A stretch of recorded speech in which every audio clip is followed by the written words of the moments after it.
महाराज। रावण को लंका किसने दी थी? बैरागी ले तो दी थी।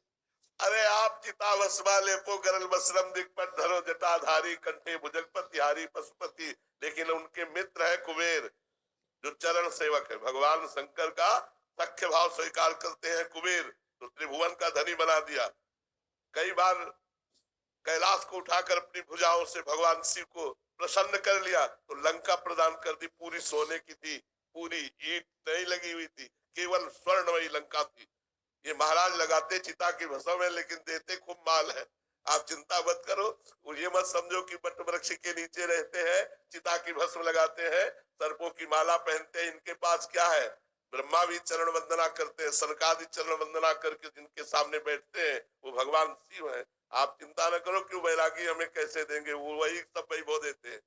वैभव शिव ही देते हैं। हरि तो जब कृपा करते हैं तो सब वैभव छीन लेते हैं। वैभव तो शिव जी ही देते हैं। आप चिंता न करो, बहुत ठिकाने से लगी। अगर वैभव चाहिए तो शिव शिव रटो और उनकी सेवा करो। सही बात कहते हैं, जब भगवान कृपा करते हैं तो अंदर से वैभव का राग हटा देते हैं। वैभव तो बना रहे, लेकिन वैभव का राग नष्ट हो जाता है। हरि जब कृपा करते हैं तो वैभव का राग नष्ट कर देते हैं, जो बंधन कारक है। भगवान शिव को एक नाम दिया गया है, औढ़र दानी। कुछ विचार नहीं करते। वो एक वृकासुर नाम का राक्षस था, रहते। उसने नारद जी से पूछा कि जल्दी प्रसन्न होने वाले भगवान का नाम बताओ। उनका भगवान शंकर, क्योंकि एक नाम आशुतोष है, आशुतोष माने शीघ्र प्रसन्न होने वाले। अब उसने शुरू की आराधना, अग्नि स्वरूप भगवान शंकर का स्वरूप मान करके अपने शरीर के मांस को चीर करके और स्वाहा बोलने लगा। कुछ ही किया कि भगवान श्री तुरंत प्रकट हो गए। उनका अरे ऐसा क्यों करते हो, हम तो चुल्लू भर जल में प्रसन्न हो जाते हैं, एक बिल्व पत्र में प्रसन्न हो जाते हैं, ऐसा ठाकुर तो त्रिभुवन में नहीं भाई। आप देख लो, सब जगह सेव संतरा अंगूर चढ़ते, महाराज के ऊपर धतूर फल चढ़ता है, धतूर का फल चढ़ता है, अकौड़े का फूल, जो किसी के काम में ना हो भगवान शिव ले रहे। भगवान शिव बहुत जल्दी प्रसन्न होने वाले, तो उन्होंने कहा तू इतना कष्ट क्यों कर रहा है, मैं तो इतने से प्रसन्न हूं, वरदान मांग। उसने कहा मैं जिसके ऊपर हाथ रख दूं भस्म हो जाए। भगवान शिव ने औढ़र दानी होगा तथास्तु। और उसकी दृष्टि बगल में गई, त्रिपुर सुंदरी भगवती उमा महामाया।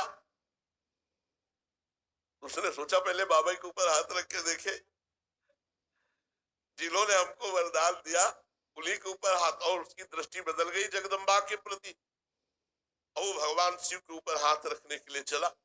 भगवान शिव भागे, अपने ही वरदान से आप भागे। अब वो पीछे वृकासुर लगा, जिसे भस्मासुर कहते हैं, और आगे भगवान शंकर। भगवान शंकर ने कहा ये मायावी है, पिंड तो छोड़ेगा नहीं, चाहे जिस लोक में भाग के जाए। तो भगवान श्री कृष्ण को पुकारा कि यार अभी समस्या में तुम ही समाधान करो, नहीं तो हम फंस गए। भगवान एक ब्रह्मचारी का वेश धारण करके बीच में एकदम आ गए और कहा नमस्कार प्रकाशुर जी, नमस्कार। इतने प्रेम से नमस्कार कहा कि वो रुक गया। कहा भाई आप कहाँ दौड़ रहे हैं? बोले शंकर जी इनके पीछे क्यों? बोले इस बात ये कि इन्होंने वरदान दिया है हमको कि जिसके ऊपर हाथ रख दे वो भस्म हो जाएगा, तो मैं इनके ऊपर हाथ रख कर इनको भस्म करके पार्वती को ले लेना चाहता हूँ। अरे बोले यार दक्ष ने श्राप दे दिया है, इनके पास कोई सामर्थ्य नहीं, हाथ रख के देखो अपने ऊपर, अगर झूठ निकले ना दोनों मिलकर भस्म हो गए। चतुर खिलाड़ी भगवान श्री कृष्ण चंद्रजू ने एक सेकंड में समस्या का समाधान कर दिया। उसने जो भी ऐसे हाथ रखा वो भस्म हो गया। भगवान शंकर को जा करके भगवान श्री कृष्ण ने प्रणाम किया, भगवान शिव ने श्री कृष्ण को प्रणाम किया, और भगवान श्री कृष्ण ने कहा जगत गुरु थोड़ा सोच समझ के वरदान दिया करो, ऐसी समस्या में फंस जाते हो। दोनों एक दूसरे को इष्ट मानते हैं। देखो भगवान श्री राम रामेश्वर की स्थापना करके पूजन करते हैं, तो महावीर हनुमान का रूप धारण करके भगवान शंकर 11वें रुद्र का अवतार हनुमान जी राम जी की चरण सेवा करते हैं। तो दोनों परम दानी परम उदार हैं। पर भगवान श्री हरि जब कृपा करते हैं तो संसार का राग हटा करके अपने प्रेम को प्रदान कर देते हैं, और भगवान शिव से जो मांगे वो प्रदान कर देते हैं। औढ़र दानी